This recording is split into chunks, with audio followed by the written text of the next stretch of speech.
Rais wa baraza la mawakili TLS ambaye ni Mwabukusi, baada ya kuweza kupewa changamoto ya kikazi, naweza nikasema, kwa sababu tayari alikuwa na changamoto ya kupewa vitisho na mwamba asiyejulikana, licha kwamba sasa baada ya mwamba huyu asiyejulikana kuweza kumpa vitisho kwamba yani aiage familia yake ambaye ni Mwabukusi, kwamba ifike muda kwamba atambue na aelewe kabisa kwamba muda wote na saa yote anaweza akapotezwa. Yani mwamba amekuwa akizungumza kupitiliza. Sasa mpaka sasa hivi yani kumekuwa na tatizo ambalo nafikiri watu wengi wamekuwa wakijiuliza sana, hii issue ya watu wasiojulikana, mbona kama ndani ya hizi wiki mbili wiki tatu zimekuwa zikijitokeza kwa wingi. Sasa kumekuwa na uoga kwa baadhi ya viongozi, tena viongozi ambao wanaonekana kuwa ni wapinzani, wakiweza kuchukua kama sehemu ya pointi au sehemu ya wao kuweza kunoti,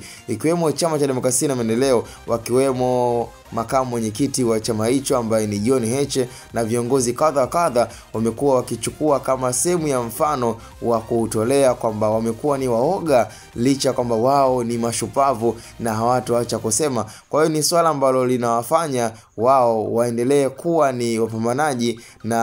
wazungumzaji katika kile wanachokisema, licha kwamba katika nafsi zao wao ni waoga. Kwa ni issue ambayo wanaamini kabisa kwamba kuna mchezo unaochezeka ama kuna kitu kinachoendelea, kwa sababu issue ya watu wasiojulikana, kwanza ni kwa nini mwamba aliyeweza kumtishia maisha kwa kuandika ujumbe mrefu sana kuweza kumuhusu Mwabukusi, ambaye inaonekana kabisa kwamba muda wote na saa yote akijichanganya, basi mwamba anachotaka ni kwamba wakutane tena katika eneo la jiji la Mbeya ili mradi wamalize utata. Sasa majibu yanokuwa ambayo tuliweza kuipata kutoka kwa wakili Mwabukusi, aliweza kuzungumza kwamba yeye imefikia hatua kwamba hayupo kwenye maisha ya kuogopa mtu tena, bali yupo kwenye maisha ambayo anaamini changamoto alizoweza kuzipitia na maisha aliyoweza kuyapitia sio maisha ya kusema kabisa kwamba eti maneno ya mtu ndio yakamtishe.